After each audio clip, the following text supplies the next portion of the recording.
ಗಂಗಣ್ಣನವರ ದಿನವು ಏಕಾಂತದಿಂದಲೇ ಆರಂಭವಾಗುತ್ತಿತ್ತು. ಅವರು ಬೆಳಿಗ್ಗೆ ಎದ್ದು ತಮ್ಮ ಚಹಾವನ್ನು ತಾವೇ ತಯಾರಿಸಿಕೊಳ್ಳುತ್ತಿದ್ದರು. ನಂತರ ಪತ್ರಿಕೆ ಓದುತ್ತಿದ್ದರು. ಆಮೇಲೆ ಗಂಟೆಗಳ ಕಾಲ ಮನೆಯ ಮುಂಭಾಗದ ವರಾಂಡದಲ್ಲಿ ಕುಳಿತು ದಾರಿಯಲ್ಲಿ ಓಡಾಡುವ ಜನರನ್ನು ನೋಡುತ್ತಾ ಕಾಲ ಕಳೆಯುತ್ತಿದ್ದರು. ಅವರ ಬಳಿ ಮಾತನಾಡಲು ತುಂಬ ವಿಷಯಗಳಿದ್ದವು. ಆದರೆ ಕೇಳುವವರು ಯಾರೂ ಇರಲಿಲ್ಲ.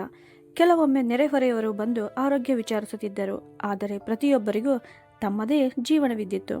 ಮಗ ಮತ್ತು ಸೊಸೆ ತಮ್ಮದೇ ಲೋಕದಲ್ಲಿ ತೊಡಗಿಕೊಂಡಿದ್ದರು. ಒಂದು ದಿನ ಗಂಗಣ್ಣನವರಿಗೆ ಆರೋಗ್ಯ ಸರಿಯಾಗಿಲ್ಲವೆಂದು ಅನಿಸಿತು. ಅವರ ಎದೆಯಲ್ಲಿ ಸ್ವಲ್ಪ ನೋವು ಕಾಣಿಸಿಕೊಂಡಿತ್ತು ಮತ್ತು ಉಸಿರಾಡಲು ತೊಂದರೆಯಾಗುತ್ತಿತ್ತು. ಮೊದಲು ಗ್ಯಾಸಿನ ಕಾರಣದಿಂದ ಇರಬಹುದು ಎಂದುಕೊಂಡರು. ಮನೆಮದ್ದನ್ನು ಪ್ರಯತ್ನಿಸಿದರು. ಆದರೆ ಆರಾಮ ಸಿಗಲಿಲ್ಲ. ಕೊನೆಗೆ ರಿಕ್ಷಾ ಮಾಡಿಕೊಂಡು ವೈದ್ಯರ ಬಳಿ ಹೋದರು. ಪರಿಶೀಲನೆಯ ನಂತರ ವೈದ್ಯರು ಕೆಲವು ಪರೀಕ್ಷೆಗಳನ್ನು ಮಾಡಿಸಬೇಕು, ಹೃದಯಕ್ಕೆ ಸಂಬಂಧಿಸಿದ ಸಮಸ್ಯೆಗಳು ಇರಬಹುದೆಂದು ಕಾಣುತ್ತಿದೆ ಎಂದರು. ಜೊತೆಗೆ ಈ ವಯಸ್ಸಿನಲ್ಲಿ ನೀವು ಒಂಟಿಯಾಗಿ ಇರಬಾರದು ಎಂದು ಸಲಹೆ ನೀಡಿದರು. ಮನೆಗೆ ಬಂದ ನಂತರ ಗಂಗಣ್ಣನವರು ಧೈರ್ಯ ಮಾಡಿಕೊಂಡು ತಮ್ಮ ಮಗ ಆನಂದನಿಗೆ ಕರೆ ಮಾಡಿದರು. ಆಗ ಸಂಜೆ ಸಮಯವಾಗಿತ್ತು. ಆನಂದ್ ಈಗಾಗಲೇ ಆಫೀಸ್ ಕೆಲಸ ಮುಗಿಸಿರಬಹುದು ಎಂದು ಅವರು ಭಾವಿಸಿದ್ದರು. ಫೋನ್ ಗಂಟೆ ಹೊಡೆಯುತ್ತಲೇ ಇತ್ತು. ಆದರೆ ಅವನು ಫೋನ್ ಎತ್ತಲಿಲ್ಲ. 10 ನಿಮಿಷ ಕಾಯ್ದು ಅವರು ಮತ್ತೆ ಕರೆ ಮಾಡಿದರು. ಈ ಬಾರಿ ಫೋನ್ ಎತ್ತಲಾಯಿತು. ಅತ್ತ ಕಡೆಯಿಂದ ಆನಂದನ ಧ್ವನಿ ಕೇಳಿಸಿತು. ಅವನ ಧ್ವನಿಯಲ್ಲಿ ಸ್ಪಷ್ಟವಾಗಿ ಅಸಹನೆ ಕಂಡುಬರುತ್ತಿತ್ತು. ಅವನು ತಂದೆಯ ಆರೋಗ್ಯ ವಿಚಾರಿಸದೆ ನೇರವಾಗಿ, ಹೌದು ಅಪ್ಪ, ಹೇಳಿ, ಏನು ವಿಷಯ? ನಾನು ನಿಮಗೆ ಎಷ್ಟು ಸಲ ಹೇಳಿದ್ದೇನೆ ಆಫೀಸ್ ಸಮಯದಲ್ಲಿ ಫೋನ್ ಮಾಡಬೇಡಿ ಎಂದು ಎಂದನು. ಗಂಗಣ್ಣನವರ ಗಂಟಲು ಒಣಗಿಬಿಟ್ಟಿತು. ಅವರು ನಿಧಾನ ಸ್ವರದಲ್ಲಿ, ಮಗನೇ, ಈಗ ಸಂಜೆ 7 ಗಂಟೆಯಾಗಿದೆ. ನಿನ್ನ ಕೆಲಸ ಮುಗಿದಿರಬಹುದು ಎಂದುಕೊಂಡೆ ಎಂದರು. ಅದಕ್ಕೆ ಆನಂದನು, ನನ್ನ ಕೆಲಸ 7 ಗಂಟೆಗೆ ಮುಗಿಯುವುದಿಲ್ಲ. ಈಗ ನನಗೆ ಕ್ಲೈಂಟ್ ಜೊತೆ ಡಿನ್ನರ್ ಮೀಟಿಂಗ್ ಇದೆ.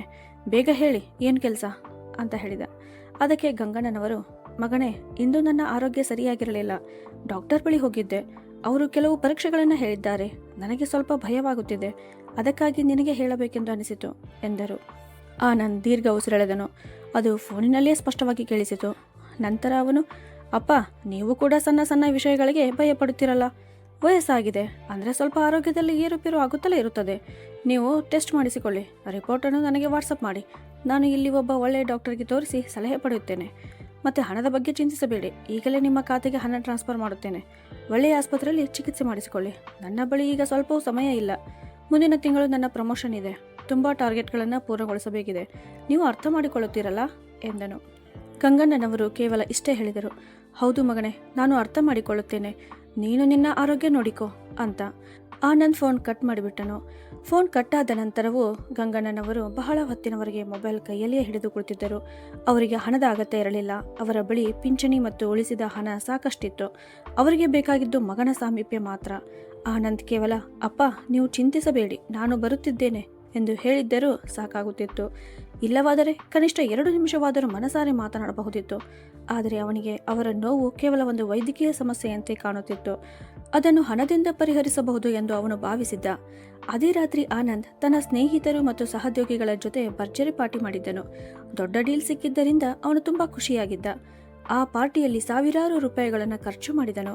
ಇನ್ನೊಂದೆಡೆ ಗಂಗಣ್ಣನವರು ತಮ್ಮ ಹಾಸಿಗೆಯ ಮೇಲೆ ಮಲಗಿದ್ದರು. ಅವರ ಕಣ್ಣಿಂದ ಕಣ್ಣೀರು ಹರಿಯುತ್ತಿತ್ತು. ಅವರು ಯೋಚಿಸಿದರು, ನಾನು ಅವನಿಗೆ ತುಂಬ ಪ್ರೀತಿ ನೀಡಿ ಹಾಳು ಮಾಡಿಬಿಟ್ಟೆನಾ? ಅವನಿಗೆ ಜೀವನದ ಹೋರಾಟದ ಮಹತ್ವವನ್ನು ತಿಳಿಸಬೇಕಿತ್ತೆ ಅಂತ. ಮುಂದಿನ ಕೆಲವು ದಿನಗಳು ಗಂಗಣ್ಣನವರಿಗೆ ತುಂಬ ಕಷ್ಟಕರವಾಗಿದ್ದವು. ಅವರು ಎಲ್ಲ ಪರೀಕ್ಷೆಗಳನ್ನು ಮಾಡಿಸಿಕೊಂಡರು. ವರದಿಯಲ್ಲಿ ಅವರ ಹೃದಯದ ನರಗಳಲ್ಲಿ ತಡೆ ಉಂಟಾಗಿದೆ ಮತ್ತು ಶೀಘ್ರದಲ್ಲೇ ಶಸ್ತ್ರಚಿಕಿತ್ಸೆ ಅಗತ್ಯವಾಗಬಹುದು ಎಂದು ತಿಳಿಯಿತು. ಈ ಸುದ್ದಿ ಕೇಳಿದ ನಂತರ ಅವರು ಇನ್ನೂ ಹೆಚ್ಚು ಏಕಾಂತ ಅನುಭವಿಸಿದರು. ಅವರು ವರದಿಯ ಫೋಟೋ ತೆಗೆದು ಆನಂದನಿಗೆ ವಾಟ್ಸಪ್ ಮಾಡಿದರು. 2 ದಿನಗಳವರೆಗೆ ಆನಂದನಿಂದ ಯಾವುದೇ ಉತ್ತರ ಬರಲಿಲ್ಲ. 3ನೆಯ ದಿನ ಸಂಜೆ ಅವನ ಫೋನ್ ಬಂದಿತ್ತು. ಹೌದು ಅಪ್ಪ, ನಾನು ರಿಪೋರ್ಟ್ ನೋಡಿದೆ. ಇದು ಸಾಮಾನ್ಯವಾಗಿದೆ. ಈ ವಯಸ್ಸಿನಲ್ಲಿ ಬ್ಲಾಕೇಜ್ ಇರುವುದು ಸಾಮಾನ್ಯ ವಿಷಯ. ನಾನು ಇಲ್ಲಿ ಒಬ್ಬ ಸ್ಪೆಷಲಿಸ್ಟ್ ಜೊತೆ ಮಾತನಾಡಿದ್ದೇನೆ. ಅವರು ಈಗಲೇ ಸರ್ಜರಿ ತುರ್ತು ಅಗತ್ಯವಿಲ್ಲ ಎಂದಿದ್ದಾರೆ. ಈಗ ಔಷಧಿ ಆರಂಭಿಸಿ ಮತ್ತು ಆಹಾರದಲ್ಲಿ ಗಮನ ಕೊಡಿ. ನಾನು ಕೆಲವು ಒಳ್ಳೆಯ ಔಷಧಿಗಳನ್ನು ಕೊರಿಯರ್ ಮಾಡಿಸುತ್ತೇನೆ. ಇದನ್ನು ಕೇಳಿ ಗಂಗಣ್ಣನವರ ಮನಸ್ಸು ಕುಸಿದು ಬಿಟ್ಟಿತು. ವೈದ್ಯರು ಅವರಿಗೆ ಸ್ಪಷ್ಟವಾಗಿ ಅಪಾಯವಿದೆ ಎಂದು ಹೇಳಿದ್ದರು. ಆದರೆ ಅವರ ಮಗ ಅದನ್ನು ಸಾಮಾನ್ಯ ವಿಷಯವೆಂದು ಹೇಳುತ್ತಿದ್ದನು. ಅವರು ನಿಧಾನ ಸ್ವರದಲ್ಲಿ, ಮಗನೇ, ನೀನು ಒಮ್ಮೆ ಕೂಡ ಇಲ್ಲಿ ಬರಲು ಸಾಧ್ಯವಿಲ್ಲವೇ? ನನಗೆ ತುಂಬ ಭಯವಾಗುತ್ತಿದೆ. ಏನಾದರೂ ಆಗಿಬಿಟ್ಟರೆ ಇಲ್ಲಿ ನೋಡಿಕೊಳ್ಳುವವರು ಯಾರೂ ಇಲ್ಲ ಎಂದರು. ಅದಕ್ಕೆ ಆನಂದ್ ತಿರಸ್ಕಾರದಿಂದ, ಅಪ್ಪ, ನೀವು ಮತ್ತೆ ಭಾವನಾತ್ಮಕ ಮಾತುಗಳನ್ನು ಶುರು ಮಾಡಿದ್ದೀರಿ. ನಾನು ಹೇಳಿದೆನಲ್ಲ, ನನಗೆ ಪ್ರಮೋಷನ್ ಸಿಗಲಿರುವ ಸಮಯ ಇದು. ಈಗ ನಾನು ರಜೆ ತೆಗೆದುಕೊಂಡರೆ ನನ್ನ ಕರಿಯರ್ ಹಾಳಾಗುತ್ತದೆ. ಆಶಾ ಕೂಡ ಬ್ಯುಸಿ ಇದ್ದಾಳೆ. ಆಕಾಶ್ನ ಶಾಲೆಯ ಕೆಲಸಗಳು ನಡೆಯುತ್ತಿವೆ. ನೀವು ಪಕ್ಕದ ಮನೆಯ ವರ್ಮಾ ಅಂಕಲ್ ಜೊತೆ ಮಾತನಾಡಿ, ಒಬ್ಬ ಕೆಲಸದವನ ಜೊತೆ ವ್ಯವಸ್ಥೆ ಮಾಡಿಕೊಳ್ಳಿ. ಹಣವನ್ನು ನಾನು ಕಳುಹಿಸುತ್ತೇನೆ. ನೀವು ಮಕ್ಕಳ ಹಾಗೆ ಹಠ ಮಾಡಬೇಡಿ ಎಂದು ಹೇಳಿ ಆನಂದ್ ಫೋನ್ ಕಟ್ ಮಾಡಿಬಿಟ್ಟನು. ಆ ದಿನ ಗಂಗಣ್ಣನವರಿಗೆ ಒಂದು ಸತ್ಯ ಗೊತ್ತಾಯಿತು. ತಮ್ಮ ಮಗ ಈಗ ತಮ್ಮವನಾಗಿಲ್ಲ, ಅವನು ಒಂದು ಯಂತ್ರದಂತೆ ಬದಲಾಗಿದ್ದಾನೆ. ಈಗ ಅವನೊಳಗೆ ಸಹಾನುಭೂತಿ ಎನ್ನುವ ಭಾವನೆ ಉಳಿದಿರಲಿಲ್ಲ ಅಂತ.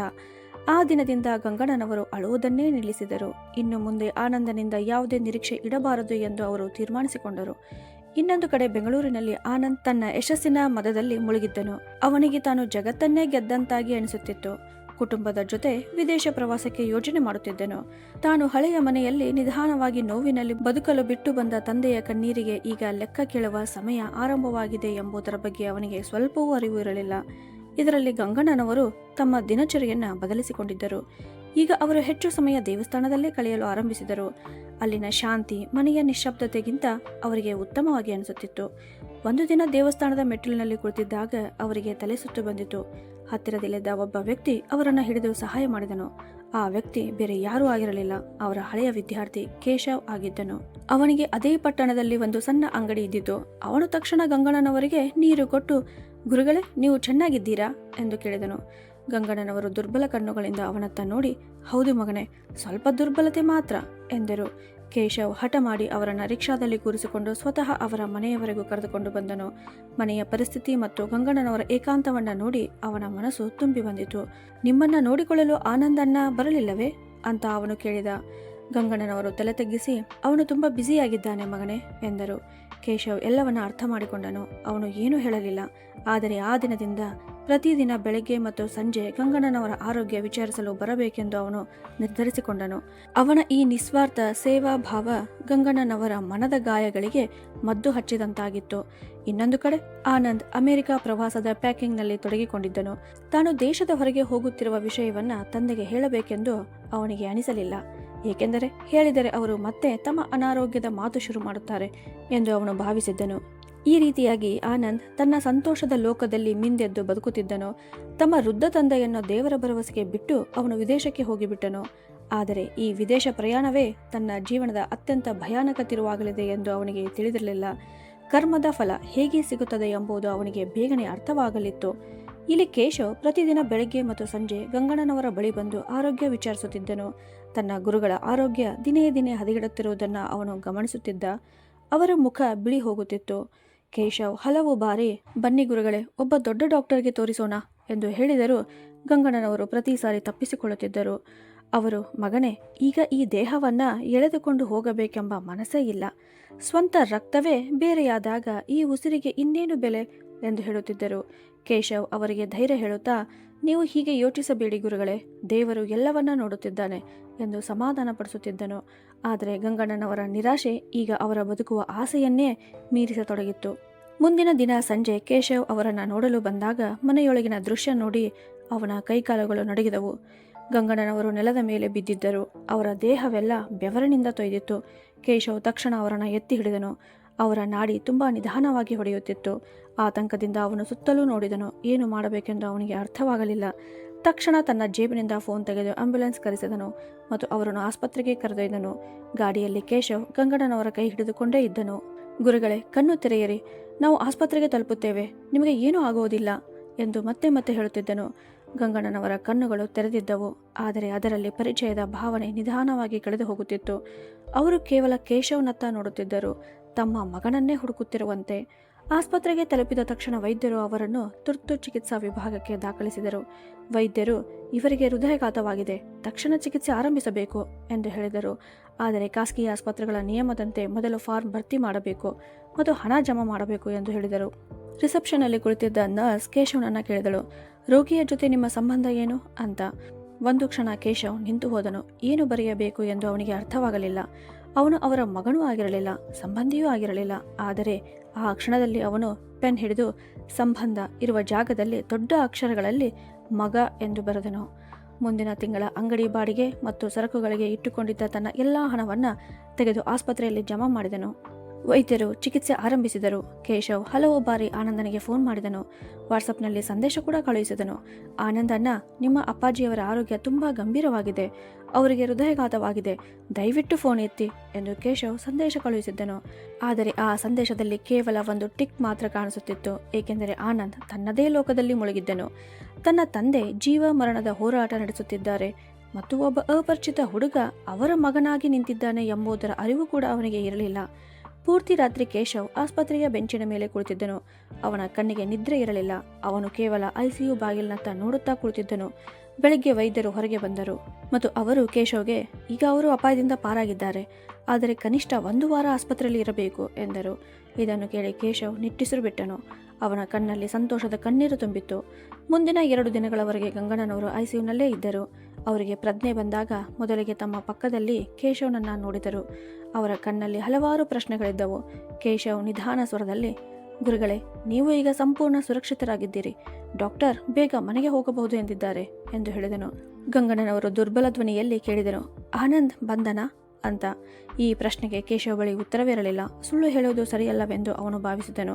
ತಲೆ ತಗ್ಗಿಸಿ, ಅವರ ಫೋನ್ ಸಂಪರ್ಕವಾಗುತ್ತಿಲ್ಲ ಗುರುಗಳೇ, ಬಹುಶಃ ನೆಟ್ವರ್ಕ್ ಸಮಸ್ಯೆ ಇರಬಹುದು ಎಂದನು.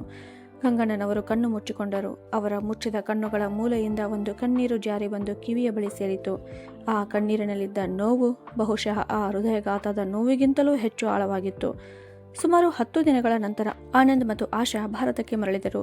ವಿಮಾನ ನಿಲ್ದಾಣದಲ್ಲಿ ಇಳಿದ ತಕ್ಷಣ ಆನಂದ್ ತನ್ನ ಫೋನ್ ಆನ್ ಮಾಡಿದನು. ನೆಟ್ವರ್ಕ್ ಬಂದ ಕೂಡಲೇ ಮಿಸ್ಡ್ ಕಾಲ್ಗಳ ಮಳೆ ಸುರಿಯತೊಡಗಿತು. ಅವನು ಬೇಸರದಿಂದ ಫೋನ್ ನೋಡಿದನು. ಕೇಶವ್ನಿಂದ 50ಕ್ಕೂ ಹೆಚ್ಚು ಮಿಸ್ ಕಾಲ್ಗಳು ಮತ್ತು ಹಲವಾರು ಸಂದೇಶಗಳು ಇದ್ದವು. ಅವನು ಮನಸ್ಸಿನಲ್ಲಿ, ಖಂಡಿತವಾಗಿ ಅಪ್ಪ ಮತ್ತೆ ಯಾವುದೋ ಡ್ರಾಮಾ ಶುರು ಮಾಡಿರಬೇಕು ಎಂದುಕೊಂಡನು. ಅವನು ನಿರ್ಲಕ್ಷ್ಯವಾಗಿ ವಾಟ್ಸಪ್ ತೆರೆದು ಕೇಶವ್ ಕಳುಹಿಸಿದ ವಾಯ್ಸ್ ನೋಟ್ ಕೇಳಿದನು. ಆನಂದಣ್ಣ, ನಿಮ್ಮ ಅಪ್ಪಾಜಿಗೆ ಹೃದಯಘಾತವಾಗಿದೆ, ಅವರು ಆಸ್ಪತ್ರೆಯಲ್ಲಿ ಇದ್ದಾರೆ. ಇದನ್ನು ಕೇಳುತ್ತಿದ್ದಂತೆ ಆನಂದನ ಕಾಲಡಿ ನೆಲವೇ ಜಾರಿದಂತಾಯಿತು. ಒಂದು ಕ್ಷಣ ಅವನು ತಾನು ತಪ್ಪಾಗಿ ಕೇಳಿದ್ದೇನೆಂದು ಭಾವಿಸಿದನು. ಆದರೆ ಉಳಿದ ಸಂದೇಶಗಳನ್ನು ಓದಿದಾಗ ಪರಿಸ್ಥಿತಿಯ ಗಂಭೀರತೆ ಅವನಿಗೆ ಅರ್ಥವಾಯಿತು. ಆದರೆ ಆಶ್ಚರ್ಯಕರ ಸಂಗತಿ ಏನೆಂದರೆ ಅವನ ಮನಸ್ಸಿನಲ್ಲಿ ದುಃಖಕ್ಕಿಂತ ಕೋಪವೇ ಹೆಚ್ಚು ಮೂಡಿತು. ತನ್ನ ಅದ್ಭುತ ವಿದೇಶ ಪ್ರವಾಸದ ಅಂತ್ಯ ಇಂತಹ ಕೆಟ್ಟ ಸುದ್ದಿಯಿಂದ ಆಯಿತು ಎಂಬುದಕ್ಕೆ ಅವನು ಕೋಪಗೊಂಡಿದ್ದನು. ಅವನು ಆಶಾಳಿಗೆ, ಅಪ್ಪ ಆಸ್ಪತ್ರೆಯಲ್ಲಿ ಇದ್ದಾರೆ ಎಂದು ಹೇಳಿದನು. ಅದಕ್ಕೆ ಅವಳು ಮುಖ ಸೆಂಟಿಡಿಸಿಕೊಂಡು, ಓಹೋ, ಈಗ ನಾವು ಊರಿಗೆ ಹೋಗಲೇಬೇಕಾ? ನಾವು ಈಗಷ್ಟೇ ದಣಿದು ಬಂದಿದ್ದೇವೆ, ನಾಳೆ ಆಫೀಸ್ ಕೂಡ ಸೇರಬೇಕು ಎಂದಳು. ಅದಕ್ಕೆ ಆನಂದನು, ಹೋಗಲೇಬೇಕು, ಇಲ್ಲದಿದ್ದರೆ ಸಂಬಂಧಿಕರು ಮಾತನಾಡುತ್ತಾರೆ, ಸಮಾಜದಲ್ಲಿ ನಮ್ಮ ಮಾನ ಹೋಗುತ್ತದೆ ಎಂದು ಹೇಳಿದನು. ಅದೇ ಕ್ಷಣದಲ್ಲಿ ಅವನು ಊರಿಗೆ ಹೋಗಲು ಕಾರ್ ಬುಕ್ ಮಾಡಿದನು. ಆಸ್ಪತ್ರೆಗೆ ತಲುಪಿದ ನಂತರ ಆನಂದ್ ಐಸಿಯುನೊಳಗೆ ಹೋದನು. ಅಲ್ಲಿ ತನ್ನ ತಂದೆ ಹಾಸಿಗೆಯ ಮೇಲೆ ಮಲಗಿರುವುದನ್ನು ನೋಡಿದನು. ಕೇಶವ್ ಅವರ ಪಕ್ಕದಲ್ಲಿ ಕುಳಿತು ಅವರಿಗೆ ಸೇಬು ತಿನ್ನಿಸುತ್ತಿದ್ದನು. ಈ ದೃಶ್ಯವನ್ನು ನೋಡಿ ಆನಂದನ ಮನಸ್ಸಿನಲ್ಲಿ ವಿಚಿತ್ರವಾದ ಅಸಹನೆ ಮೂಡಿತು. ಈ ಹೊರಗಿನ ಹುಡುಗ ನನ್ನ ತಂದೆಗೆ ಇಷ್ಟು ಹತ್ತಿರವಾಗಿರುವುದು ಏಕೆ ಎಂದು ಅವನಿಗೆ ಅನಿಸಿತು. ಅವನು ಕೇಶವನತ್ತ ಹೊರಟಾಗಿ ನೋಡಿದನು. ಆ ದೃಷ್ಟಿಯ ಅರ್ಥ, ಈಗ ನಾನು ಬಂದಿದ್ದೇನೆ, ನೀನು ಹೋಗಬಹುದು ಎಂಬಂತಿತ್ತು. ಕೇಶವ್ ಆನಂದನನ್ನ ನೋಡಿ ನಿಟ್ಟುಸಿರು ಬಿಟ್ಟನು. ಎದ್ದು ನಿಂತು, ಅಣ್ಣ, ನೀವು ಬಂದಿದ್ದೀರಲ್ಲ, ಡಾಕ್ಟರ್ ಸರ್ ರೌಂಡಿಗೆ ಹೋಗಿದ್ದಾರೆ, ಈಗಲೇ ಬರುತ್ತಾರೆ ಎಂದನು. ಆದರೆ ಆನಂದ್ ಕೇಶವ್ಗೆ ಧನ್ಯವಾದ ಹೇಳುವುದಂತೂ ದೂರದ ಮಾತು, ಸರಿಯಾಗಿ ಮುಖ ಕೊಟ್ಟು ಮಾತನಾಡಲು ಇಲ್ಲ. ಅವನು ತಂದೆಯ ಬಳಿ ಹೋಗಿ ಕೇವಲ ಔಪಚಾರಿಕವಾಗಿ, ಈಗ ಹೇಗಿದ್ದೀರಿ ಎಂದು ಕೇಳಿದನು. ಗಂಗಣ್ಣನವರು ಕಣ್ಣು ತೆರೆದು ಮಗನತ್ತ ನೋಡಿದರು. ಆದರೆ ಅವರ ಕಣ್ಣಲ್ಲಿ ಮೊದಲಿನಂತೆ ಪ್ರೀತಿ ಮತ್ತು ಹೊಳಪು ಇರಲಿಲ್ಲ. ಅವರು ಯಾವುದೇ ಉತ್ತರ ಕೊಡಲಿಲ್ಲ, ಮೌನವಾಗಿ ನೋಡುತ್ತಲೇ ಇದ್ದರು. ಈ ಮೌನ ಆನಂದನಿಗೆ ಚುಚ್ಚಿದಂತಾಯಿತು.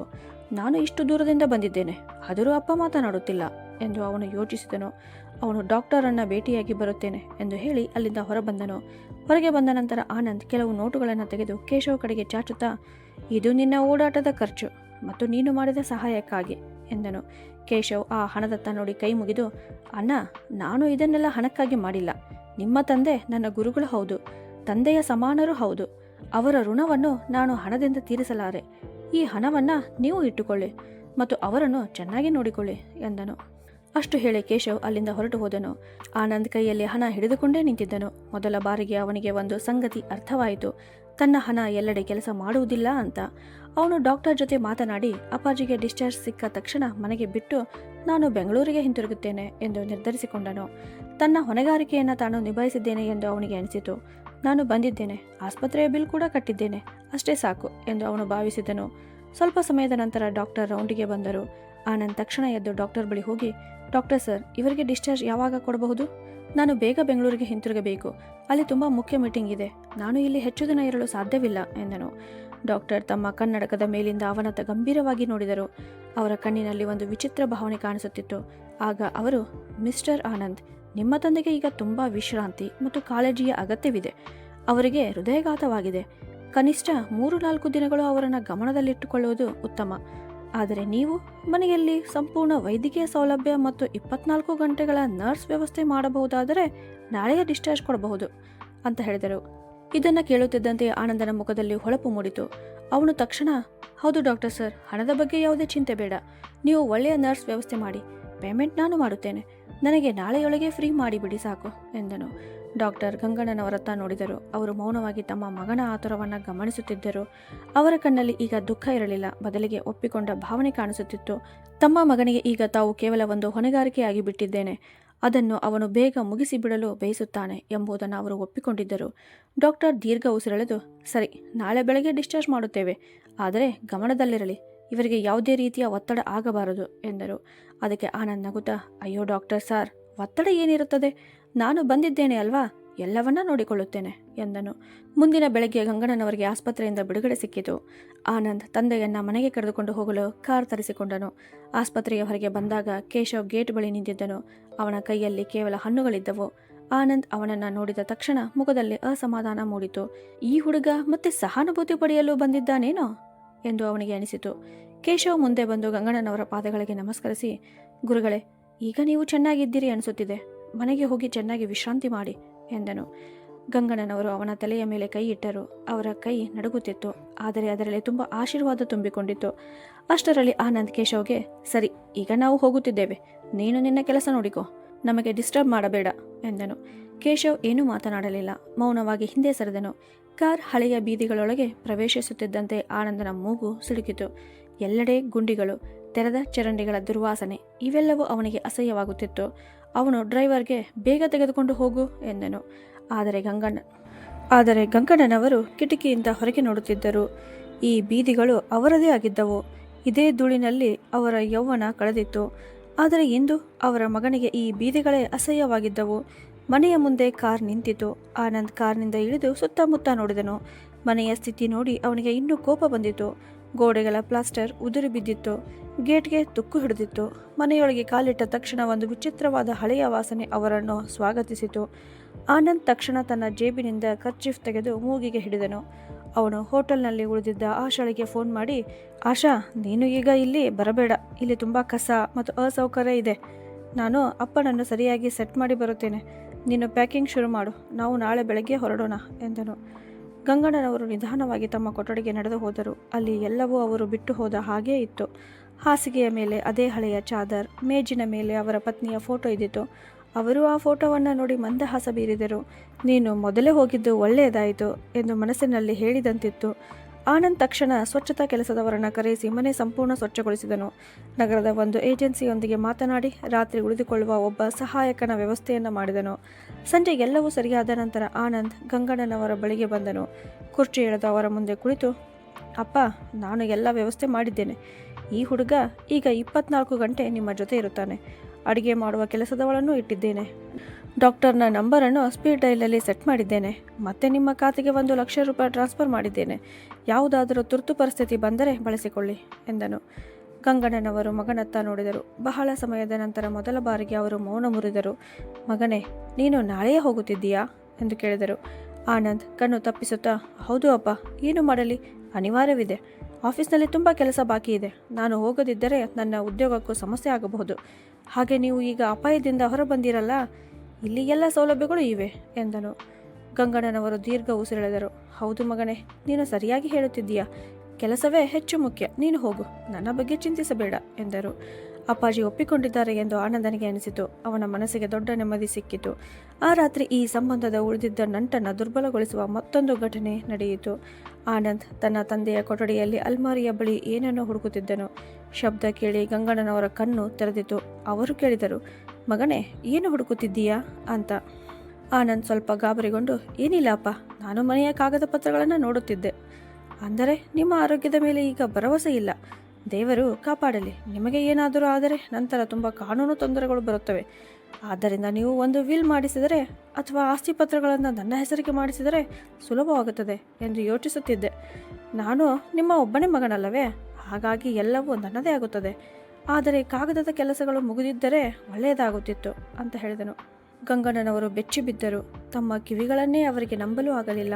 ಸಂಬಂಧಗಳು ಇಷ್ಟರ ಮಟ್ಟಿಗೆ ಕುಸಿಯಬಹುದೇ? ಹಣದ ಆಸೆ ಮನುಷ್ಯತ್ವವನ್ನೇ ಇಷ್ಟು ಕೆಳಗೆ ಇಳಿಸಬಹುದೇ ಅಂದುಕೊಂಡು ಅವರು ಆನಂದನತ್ತ ನೋಡಿದರು. ಯಾರನ್ನು ಅವರು ತಮ್ಮ ಎದೆಯ ಮೇಲೆ ಮಲಗಿಸಿ ಬೆಳೆಸಿದ್ದರೋ ಅದೇ ಆನಂದ್. ಗಂಗಣ್ಣನವರ ಹೃದಯ ಮತ್ತೊಮ್ಮೆ ಮುರಿದು ಹೋಯಿತು. ಈ ಬಾರಿ ಯಾವುದೇ ಶಬ್ದವಾಗಲಿಲ್ಲ, ಆದರೆ ನೋವು ಹಿಂದಿನಿಗಿಂತಲೂ ಹೆಚ್ಚು ಆಳವಾಗಿತ್ತು. ಅವರು ತುಂಬ ಶಾಂತ ಧ್ವನಿಯಲ್ಲಿ, ಮಗನೇ, ಕಾಗದ ಪತ್ರಗಳು ಅಲ್ಮಾರಿಯ ಮೇಲಿನ ಲಾಕರ್ನಲ್ಲಿ ಇವೆ. ಎಲ್ಲ ಆ ಡ್ರಾಯರ್ನಲ್ಲೇ ಇವೆ. ನೀನು ತೆಗೆದುಕೋ, ನಿನಗೆ ಸರಿ ಎನಿಸಿದಂತೆ ಮಾಡಿಸು. ಈಗ ನನಗೆ ಈ ವಿಷಯಗಳ ಮೇಲೆ ಯಾವುದೇ ಮೋಹ ಉಳಿದಿಲ್ಲ ಅಂತ ಹೇಳಿದರು. ಆನಂದ್ ಖುಷಿಯಿಂದ, ಥ್ಯಾಂಕ್ ಯು ಅಪ್ಪ, ನೀವು ತುಂಬ ಪ್ರಾಕ್ಟಿಕಲ್ ಆಗಿದ್ದೀರಿ. ನಾನು ನಾಳೆಯ ವಕೀಲರ ಜೊತೆ ಮಾತನಾಡಿ ಪೇಪರ್ಗಳನ್ನು ತಯಾರಿಸುತ್ತೇನೆ. ನೀವು ಕೆಲವು ಸಹಿ ಮಾಡಿದರೆ ಸಾಕು ಎಂದು ಹೇಳಿ ಅವನು ಆ ದಾಖಲೆಗಳನ್ನು ತೆಗೆದು ತನ್ನ ಬ್ಯಾಗಿನಲ್ಲಿ ಇಟ್ಟುಕೊಂಡನು. ತಾನು ದೊಡ್ಡ ಕೆಲಸವನ್ನೇ ಮುಗಿಸಿದ್ದೇನೆ ಎಂಬ ಭಾವನೆ ಅವನಿಗಾಯಿತು. ಖುಷಿಯಾಗಿ ತನ್ನ ಕೊಠಡಿಗೆ ಹೋಗಿ ಮಲಗಿದನು. ಆದರೆ ಗಂಗಣ್ಣನವರಿಗೆ ಆ ರಾತ್ರಿ ನಿದ್ರೆ ಬರಲಿಲ್ಲ. ರಾತ್ರಿ ಪೂರ್ತಿ ಅವರು ಮನೆಯ ಮೇಲ್ಛಾವಣಿಯನ್ನು ನೋಡುತ್ತಾ ಮಲಗಿದ್ದರು. ಅವರ ಮನಸ್ಸಿನೊಳಗೆ ಭೀಕರ ಗಾಳಿ ಬೀಸುತ್ತಿತ್ತು. ತಾವು ಒಂದು ದೊಡ್ಡ ತಪ್ಪು ಮಾಡಿದ್ದೇವೆ ಎಂಬುದು ಅವರಿಗೆ ಅರ್ಥವಾಯಿತು. ತಮ್ಮ ಮಗನಿಗೆ ಸೌಲಭ್ಯಗಳನ್ನು ಕೊಟ್ಟಿದ್ದೆ, ಆದರೆ ಸಂಸ್ಕಾರಗಳನ್ನು ಕೊಡಲಿಲ್ಲ. ಹಾರಲು ಕಲಿಸಿದೆ, ಆದರೆ ಬೇರುಗಳಿಗೆ ಜೋಡಿಸಿಕೊಂಡು ಬದುಕುವುದನ್ನು ಕಲಿಸಲಿಲ್ಲ ಅಂತ ಇಂದು ಅದರ ಫಲವನ್ನು ತಾವೇ ಅನುಭವಿಸುತ್ತಿದ್ದರು. ಮುಂದಿನ ಬೆಳಗ್ಗೆ ಆನಂದ್ ಸಿದ್ಧವಾಗಿ ಬಂದನು. ಅವನ ಮುಖದಲ್ಲಿ ವಿಚಿತ್ರವಾದ ಸಂತೋಷ ಹೊಳಪು ಇದ್ದಿತು. ಯುದ್ಧವನ್ನೇ ಗೆದ್ದವನಂತೆ. ಆಶಾ ಕೂಡ ಹೋಟೆಲ್ನಿಂದ ನೇರವಾಗಿ ಅಲ್ಲಿಗೆ ಬಂದಿದ್ದಳು. ಅವಳು ಕಾರಿನಲ್ಲಿ ಕುಳಿತು ಹಾರ್ನ್ ಮಾಡುತ್ತಿದ್ದಳು. ಆಗ ಆನಂದ್, ಅಪ್ಪಾಜಿ, ನಾನು ಹೊರಡುತ್ತೇನೆ. ನಿಮ್ಮ ಆರೋಗ್ಯ ನೋಡಿಕೊಳ್ಳಿ. ನಾನು ಫೋನ್ ಮಾಡುತ್ತಿರುತ್ತೇನೆ. ಮತ್ತು ಔಷಧಿಗಳನ್ನು ಸಮಯಕ್ಕೆ ತೆಗೆದುಕೊಳ್ಳುತ್ತೀರಿ ಅಂತ ಹೇಳಿದನು. ಗಂಗಣ್ಣನವರ ಬಾಯಿಯಿಂದ ಕೇವಲ ಇಷ್ಟೇ ಹೊರಬಂದಿತು, ಸಂತೋಷವಾಗಿರು ಅಂತ. ಆನಂದ್ ತಿರುಗಿ ವೇಗವಾಗಿ ಹೊರಟು ಹೋದನು. ಒಮ್ಮೆ ಕೂಡ ಹಿಂದೆ ತಿರುಗಿ ನೋಡಲಿಲ್ಲ. ಕಾರು ಧೂಳು ಎಬ್ಬಿಸುತ್ತಾ ದೂರ ಹೋಗಿಬಿಟ್ಟಿತು. ಗಂಗಣ್ಣನವರು ತಮ್ಮ ಕುರ್ಚಿಯಲ್ಲಿ ಕುಳಿತು ಅದು ಹೋಗುವುದನ್ನು ನೋಡುತ್ತಲೇ ಇದ್ದರು. ಕಾರ್ ಕಣ್ಣಿಗೆ ಕಾಣದಂತಾದಾಗ ಕೇಶವ್ ಅಲ್ಲಿಗೆ ಬಂದನು. ಗುರುಗಳು ಒಬ್ಬರೇ ಕುಳಿತಿರುವುದನ್ನು ನೋಡಿ ಅವರ ಬಳಿ ಬಂದು, ಗುರುಗಳೇ, ಅವರು ಹೋಗಿಬಿಟ್ಟರಾ ಎಂದು ಕೇಳಿದನು. ಗಂಗಣ್ಣನವರು ನಿಧಾನ ಸ್ವರದಲ್ಲಿ, ಹೌದು ಮಗ, ಅವರು ಹೋಗಿಬಿಟ್ಟರು. ಆದರೆ ಒಳ್ಳೆಯದೇ ಆಯಿತು. ಈಗ ನನಗೆ ಒಂದು ಮುಖ್ಯ ಕೆಲಸ ಮಾಡಬೇಕಿದೆ ಎಂದರು. ಕೇಶವ್ ಆಶ್ಚರ್ಯದಿಂದ, ಯಾವ ಕೆಲಸ ಗುರುಗಳೇ ಎಂದು ಕೇಳಿದನು. ಆಗ ಗಂಗಣ್ಣನವರು ಕಣ್ಣಿನಲ್ಲಿ ಹೊಸ ಹೊಳಪು ಕಾಣಿಸಿತು. ಅವರು ಹೇಳಿದರು, ಕೇಶವ್, ನನ್ನನ್ನು ಒಬ್ಬ ವಕೀಲರ ಬಳಿ ಕರೆದುಕೊಂಡು ಹೋಗು. ನನಗೆ ನನ್ನ ಆಸ್ತಿಯ ವಿಲ್ ಬದಲಿಸಬೇಕು ಅಂತ. ಕೇಶವ್ ಬೆಚ್ಚಿಬಿದ್ದನು. ಆದರೆ ಗುರುಗಳೇ, ನೀವು ಈಗ ಅಷ್ಟೇ ಆಸ್ಪತ್ರೆಯಿಂದ ಬಂದಿದ್ದೀರಿ. ಮೊದಲು ವಿಶ್ರಾಂತಿ ಮಾಡಿ, ಇವೆಲ್ಲ ನಂತರ ಮಾಡಬಹುದು ಎಂದನು. ಗಂಗಣ್ಣನವರು ತಲೆಯಾಡಿಸಿ, ಇಲ್ಲ ಮಗನೇ, ಇನ್ನು ತಡ ಮಾಡಬಾರದು. ನಾನು ಇಷ್ಟು ವರ್ಷಗಳಿಂದ ಮಾಡಿದ ತಪ್ಪನ್ನು ಸರಿಪಡಿಸುವ ಸಮಯ ಬಂದಿದೆ. ನನ್ನ ಬಳಿ ಬಹುಶಃ ಹೆಚ್ಚು ಸಮಯ ಉಳಿದಿಲ್ಲ. ನನ್ನ ಕರ್ಮಗಳ ಲೆಕ್ಕವನ್ನು ಸರಿಪಡಿಸಬೇಕು ಎಂದರು. ಆ ಮಧ್ಯಾಹ್ನ ಗಂಗಣ್ಣನವರು ಒಂದು ನಿರ್ಧಾರ ಕೈಗೊಂಡರು. ಅದರ ಪ್ರತಿಧ್ವನಿ ಅವರ ಮಗನಿಗೂ ತಲುಪಲಿತ್ತು. ಅವರು ನಗರದ ಪ್ರಸಿದ್ಧ ವಕೀಲರನ್ನು ತಮ್ಮ ಮನೆಗೆ ಕರೆಸಿದರು. ಗುರುಗಳು ಏನು ಮಾಡಲು ಹೋಗುತ್ತಿದ್ದಾರೆ ಎಂಬುದು ಕೇಶವನಿಗೆ ಅರ್ಥವಾಗುತ್ತಿರಲಿಲ್ಲ. ಸಂಜೆ ವಕೀಲರು ಹೊರಡುವಾಗ ಹೇಳಿದರು, ನೀವು ಚಿಂತಿಸಬೇಡಿ, ನಾಳೆಯ ಎಲ್ಲ ದಾಖಲೆಗಳನ್ನು ಸಿದ್ಧಪಡಿಸಿ ರಿಜಿಸ್ಟರ್ ಮಾಡಿಸುತ್ತೇನೆ. ನಂತರ ನಿಮ್ಮ ನಿರ್ಧಾರವನ್ನು ಜಗತ್ತಿಗೆ ಯಾವ ಶಕ್ತಿಯೂ ಪ್ರಶ್ನಿಸಲು ಸಾಧ್ಯವಾಗುವುದಿಲ್ಲ ಅಂತ. ಗಂಗಣ್ಣನವರು ಕೈ ಮುಗಿದು ಅವರಿಗೆ ವಿದಾಯ ಹೇಳಿದರು. ವಕೀಲರು ಹೋದ ನಂತರ ಗಂಗಣ್ಣನವರ ಮುಖದಲ್ಲಿ ಒಂದು ವಿಚಿತ್ರವಾದ ನೆಮ್ಮದಿ ಕಾಣಿಸಿತು. ಅಂತಹ ಶಾಂತಿಯನ್ನು ಅವರು ಕಳೆದ ಹಲವಾರು ವರ್ಷಗಳಿಂದ ಅನುಭವಿಸಿರಲಿಲ್ಲ. ಇನ್ನೊಂದು ಕಡೆಗೆ ಬೆಂಗಳೂರಿಗೆ ಹೋಗುವ ದಾರಿಯಲ್ಲಿ ಆನಂದ್ ತುಂಬ ಖುಷಿಯಾಗಿದ್ದನು. ಅವನು ಆಶಾಳಿಗೆ ಹೇಳುತ್ತಿದ್ದನು, ನೋಡಿದೀಯಾ, ನಾನು ಹೇಳಿದ್ದೇನಲ್ಲ, ಅಪ್ಪ ಒಪ್ಪಿಕೊಳ್ಳುತ್ತಾರೆ ಎಂದು. ಈಗ ಆ ಪ್ರಾಪರ್ಟಿಯು ನಮ್ಮದೇ ಆಗುತ್ತದೆ. ಅದನ್ನು ಮಾರಿಬಿಟ್ಟು ಒಂದು ಶಾಪಿಂಗ್ ಕಾಂಪ್ಲೆಕ್ಸ್ ಕೂಡ ಕಟ್ಟಿಸಬಹುದು ಅಂತ. ಆಶಾ ಕೂಡ ಸಂತೋಷದಿಂದ, ಹೌದು, ಅದು ತುಂಬ ಒಳ್ಳೆಯ ಐಡಿಯಾ. ಅಷ್ಟಕ್ಕೂ ಅಲ್ಲಿ ಹೋಗಿ ಯಾರು ವಾಸ ಮಾಡುತ್ತಾರೆ? ಒಳ್ಳೆಯದೇ ಆಯಿತು, ನೀವು ಸಮಯಕ್ಕೆ ಸರಿಯಾಗಿ ಕೆಲಸ ಮಾಡಿದ್ದೀರಿ ಎಂದಳು. ಇಬ್ಬರು ತಮ್ಮದೇ ಲೋಕದಲ್ಲಿ ಮಿಂದೆದ್ದಿದ್ದರು. ಆದರೆ ತಮ್ಮ ತಂದೆ ಆಟವನ್ನೇ ತಿರುಗಿಸಿದ್ದಾರೆ ಎಂಬುದು ಅವರಿಗೆ ಕನಸಿನಲ್ಲಿಯೂ ತಿಳಿದಿರಲಿಲ್ಲ. ಅವರು ಒಬ್ಬ ಅಸಹಾಯಕ ವೃದ್ಧನೆಂದುಕೊಂಡಿದ್ದ ವ್ಯಕ್ತಿ ತನ್ನ ಜೀವನದ ಅತ್ಯಂತ ದೊಡ್ಡ ಹೆಜ್ಜೆಯನ್ನು ಇಟ್ಟಿದ್ದರು. ಮುಂದಿನ ಕೆಲವು ದಿನಗಳಲ್ಲಿ ಗಂಗಣ್ಣನವರ ಆರೋಗ್ಯದಲ್ಲಿ ವೇಗವಾಗಿ ಸುಧಾರಣೆ ಕಾಣಿಸಿತು. ಬಹುಶಃ ಮನಸ್ಸಿನ ಭಾರ ಕಡಿಮೆಯಾದಾಗ ದೇಹವು ಸಹಕರಿಸಲು ಶುರು ಮಾಡುತ್ತದೆ. ಇನ್ನೊಂದು ಕಡೆ ಆನಂದ್ ತುಂಬ ಖುಷಿಯಾಗಿದ್ದನು. ಅವನ ಬಳಿ ಮನೆಯ ಹಳೆಯ ದಾಖಲೆಗಳಿದ್ದವು ಮತ್ತು ತಂದೆಯ ಮಾತಿನ ಒಪ್ಪಿಗೆಯೂ ಇದ್ದಿತು. ಅವನು ಈಗಾಗಲೇ ತನ್ನ ಸ್ನೇಹಿತರು ಮತ್ತು ಏಜೆಂಟ್ಗಳ ಜೊತೆ ಮಾತನಾಡಲು ಆರಂಭಿಸಿದ್ದನು, ಆ ಹಳೆಯ ಆಸ್ತಿಯನ್ನು ಹೇಗೆ ಉತ್ತಮ ಬೆಲೆಗೆ ಮಾರಬಹುದು ಎಂದು. ಆಶಾ ಕೂಡ ಸಂತೋಷದಲ್ಲಿದ್ದಳು. ಅವಳು ಒಂದು ದೊಡ್ಡ ಹೊಣೆಗಾರಿಕೆ ತಲೆಯಿಂದ ಇಳಿದಂತಾಯಿತು ಎಂದುಕೊಂಡಳು. ಇಬ್ಬರು ವಾರಾಂತ್ಯದಲ್ಲಿ ಸ್ನೇಹಿತರ ಜೊತೆ ಪಾರ್ಟಿ ಮಾಡುತ್ತಾ ಬರಲಿರುವ ಹಣದ ಕನಸು ಕಾಣುತ್ತಿದ್ದರು. ಇಲ್ಲಿ ಗಂಗಣ್ಣನವರು ಹಿಂದಿಗಿಂತ ಹೆಚ್ಚು ಶಾಂತ ಮತ್ತು ಸಂತೋಷದಿಂದ ಕಾಣುತ್ತಿದ್ದರು. ಆನಂದ್ ಬರುವ ಮೊದಲು ಅವರ ಮುಖದಲ್ಲಿ ಕಾಣಿಸುತ್ತಿದ್ದ ಚಿಂತೆಯ ರೇಖೆಗಳು ಈಗ ಕಾಣುತ್ತಿರಲಿಲ್ಲ. ಕೇಶವ್ ಇನ್ನೂ ಅವರ ಸಂಪೂರ್ಣ ಕಾಳಜಿ ವಹಿಸುತ್ತಿದ್ದನು. ಸಂಜೆ ಅಂಗಡಿ ಮುಚ್ಚಿ ಬಂದ ನಂತರ ಇಬ್ಬರು ಮನೆಯ ವರಾಂಡದಲ್ಲಿ ಕುಳಿತು ಚಹಾ ಕುಡಿಯುತ್ತಾ ಮಾತನಾಡುತ್ತಿದ್ದರು. ಸುಮಾರು 1 ತಿಂಗಳ ನಂತರ ಆನಂದ್ ಆಫೀಸ್ಗೆ ಒಂದು ಕೊರಿಯರ್ ಬಂದಿತ್ತು. ಅವನು ತನ್ನ ಕ್ಯಾಬಿನ್ನಲ್ಲಿ ಕುಳಿತು ಪ್ರೆಸೆಂಟೇಷನ್ ತಯಾರಿಸುತ್ತಿದ್ದನು. ಪ್ಯೂನ್ ಬಂದು ಒಂದು ಹಳದಿ ಲಕೋಟೆಯನ್ನು ಅವನ ಮೇಜಿನ ಮೇಲೆ ಇಟ್ಟನು. ಆನಂದ್ ಅದನ್ನು ನೋಡದೆ ಬದಿಗೆ ಸರಿಸಿದನು. ಅದು ಯಾವುದೋ ನೋಟಿಸ್ ಅಥವಾ ಕ್ರೆಡಿಟ್ ಕಾರ್ಡ್ ಬಿಲ್ ಇರಬಹುದು ಎಂದು ಅವನು ಭಾವಿಸಿದ್ದನು. ಮಧ್ಯಾಹ್ನ ಊಟದ ನಂತರ ಅವನು ಖಾಲಿಯಿದ್ದಾಗ ಆ ಲಕೋಟೆಯ ಮೇಲೆ ಅವನ ದೃಷ್ಟಿ ಬಿತ್ತು. ಅದರ ಮೇಲೆ ಕಳುಹಿಸಿದವರ ಹೆಸರು ನೋಡಿ ಅವನು ಬೆಚ್ಚಿಬಿದ್ದನು. ಅದರ ಮೇಲೆ ಸಬ್ ರಿಜಿಸ್ಟರ್ ಆಫೀಸ್, ಸೀತಾಪುರ್ ಎಂದು ಬರೆದಿತ್ತು. ಆನಂದನ ಹೃದಯ ಜೋರಾಗಿ ತಡಕಾಡಿತು. ಅವನು ತಕ್ಷಣ ಲಕೋಟೆ ತೆರೆದನು. ಅದರೊಳಗಿದ್ದ ದಾಖಲೆ ಓದುತ್ತಿದ್ದಂತೆಯೇ ಅವನ ಕಾಲಡಿ ನೆಲ ಜಾರಿದಂತಾಯಿತು. ಅದು ಸಾಮಾನ್ಯ ಕಾಗದವಾಗಿರಲಿಲ್ಲ, ಅದು ಕಾನೂನು ನೋಟಿಸ್ ಆಗಿತ್ತು. ಅದರಲ್ಲಿ ಸ್ಪಷ್ಟವಾಗಿ ಬರೆಯಲಾಗಿತ್ತು, ಗಂಗಣ್ಣನವರು ತಮ್ಮ ವಿಲ್ ಬದಲಿಸಿದ್ದಾರೆ ಅಂತ. ಮತ್ತೆ ಅದರಲ್ಲಿ ಹೀಗೂ ಉಲ್ಲೇಖಿಸಲಾಗಿತ್ತು, ಆನಂದನಿಗೆ ಆ ಮನೆ ಅಥವಾ ಯಾವುದೇ ಆಸ್ತಿಯ ಮೇಲೆ ಯಾವುದೇ ಕಾನೂನು ಹಕ್ಕಿಲ್ಲ ಅಂತ. ನೋಟಿಸ್ ಕೆಳಗೆ ಗಂಗಣ್ಣನವರ ಸಹಿ ಇದ್ದಿತು. ಸಾಕ್ಷಿಯಾಗಿ ಕೇಶವನ ಹೆಸರು ದಾಖಲಾಗಿತ್ತು. ಆನಂದನಿಗೆ ತನ್ನ ಕಣ್ಣುಗಳನ್ನೇ ನಂಬಲಾಗಲಿಲ್ಲ. ಅವನು ಆ ದಾಖಲೆಗಳನ್ನು 2 ಬಾರಿ ಓದಿದನು. ಇದು ಯಾವುದೋ ತಮಾಷೆಯಾಗಿರಬಹುದು ಎಂದು ಅವನಿಗೆ ಅನಿಸಿತು. ತಕ್ಷಣ ತನ್ನ ಫೋನ್ ತೆಗೆದು ವಕೀಲರಿಗೆ ಕರೆ ಮಾಡಿದನು. ವಕೀಲರು ನೋಟಿಸ್ನ ಪ್ರತಿಯನ್ನು ವಾಟ್ಸಪ್ನಲ್ಲಿ ಕಳುಹಿಸಲು ಹೇಳಿದರು. ಅದನ್ನು ಓದಿದ ನಂತರ ಅವರು ಹೇಳಿದರು, ಇದು ಸಂಪೂರ್ಣವಾಗಿ ನಿಜವಾದ ಮತ್ತು ಕಾನೂನುಬದ್ಧ ದಾಖಲೆಯಾಗಿದೆ.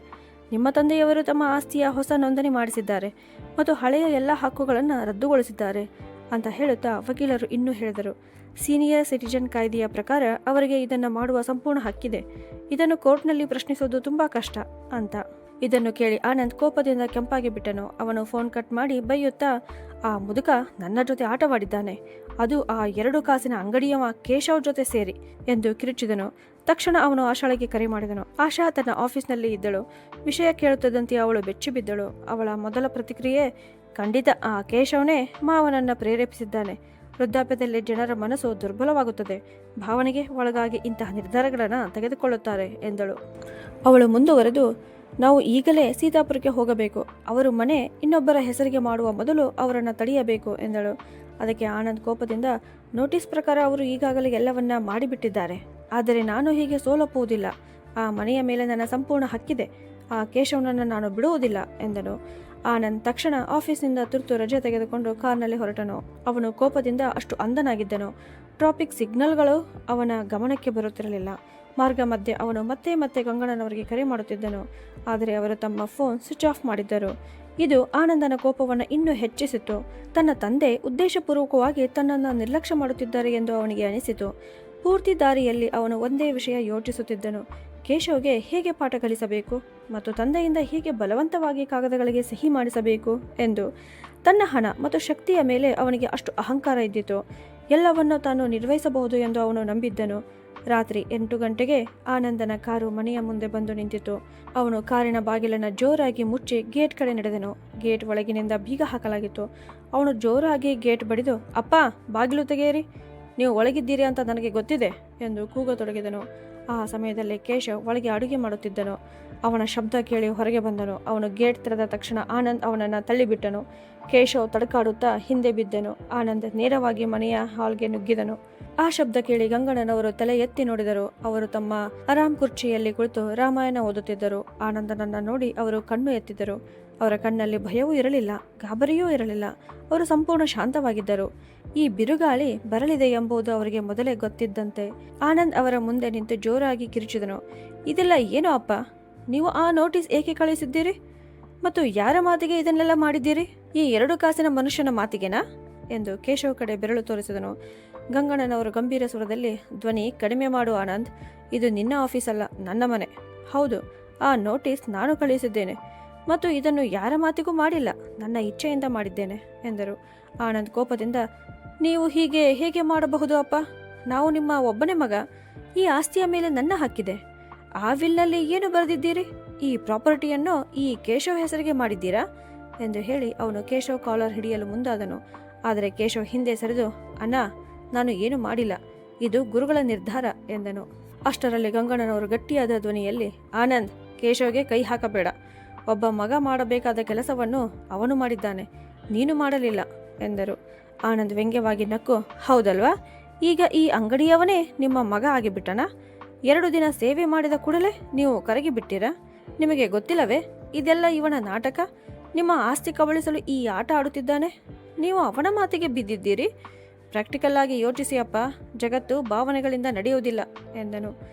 ಗಂಗಣ್ಣನವರು ನಿಧಾನವಾಗಿ ಎದ್ದು ನಿಂತರು. ಅವರು ಆನಂದನ ಕಣ್ಣಿಗೆ ಕಣ್ಣು ಹಾಕಿ ಹೇಳಿದರು, ಸರಿಯಾಗಿ ಹೇಳಿದ್ದೀಯಾ ಮಗನೇ, ಜಗತ್ತು ಭಾವನೆಗಳಿಂದ ನಡೆಯುವುದಿಲ್ಲ, ಆದರೆ ಕುಟುಂಬ ಮಾತ್ರ ಭಾವನೆಗಳಿಂದಲೇ ನಡೆಯುತ್ತದೆ.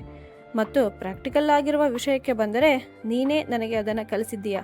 ನಾನು ಆಸ್ಪತ್ರೆಯಿಂದ ಬಂದು ಹಾಸಿಗೆಯಲ್ಲಿದ್ದಾಗ ನೀನು ನನ್ನ ಬಳಿ ಆಸ್ತಿಯ ಕಾಗದಗಳನ್ನು ಕೇಳುತ್ತಿದ್ದೆ. ನನ್ನ ಮರಣವನ್ನು ಕಾಯುತ್ತಿದ್ದೆ, ಈ ಮನೆ ನಿನಗೆ ಸಿಗಲೆಂದು. ಆ ದಿನ ನನಗೆ ಅರ್ಥವಾಯಿತು, ನನ್ನ ಮಗ ಈಗಾಗಲೇ ನನ್ನ ಪಾಲಿಗೆ ಸತ್ತಿದ್ದಾನೆ. ನನ್ನ ಮುಂದೆ ನಿಂತಿದ್ದವನು ಕೇವಲ ಒಬ್ಬ ವ್ಯಾಪಾರಿ ಅಂತ. ಆನಂದ್ ಒಂದು ಕ್ಷಣ ಮೌನವಾಗಿ ಬಿಟ್ಟನು. ತಂದೆ ಇಷ್ಟು ನೇರವಾಗಿ ಮುಖಕ್ಕೆ ಹೊಡೆದಂತೆ ಹೇಳುತ್ತಾರೆ ಎಂದು ಅವನು ನಿರೀಕ್ಷಿಸಲಿಲ್ಲ. ತನ್ನನ್ನು ಸಮರ್ಥಿಸಿಕೊಳ್ಳಲು, ಅಪ್ಪ, ನೀವು ತಪ್ಪಾಗಿ ಅರ್ಥ ಮಾಡಿಕೊಂಡಿದ್ದೀರಿ. ನಾನು ಕೇವಲ ಭವಿಷ್ಯವನ್ನು ಸುರಕ್ಷಿತಗೊಳಿಸಲು ಯೋಚಿಸುತ್ತಿದ್ದೆ. ನೀವು ಇಲ್ಲದಾದ ನಂತರ ಸಮಸ್ಯೆಗಳು ಬರಬಾರದೆಂದು ಹೇಳಿದ್ದೆ ಎಂದನು.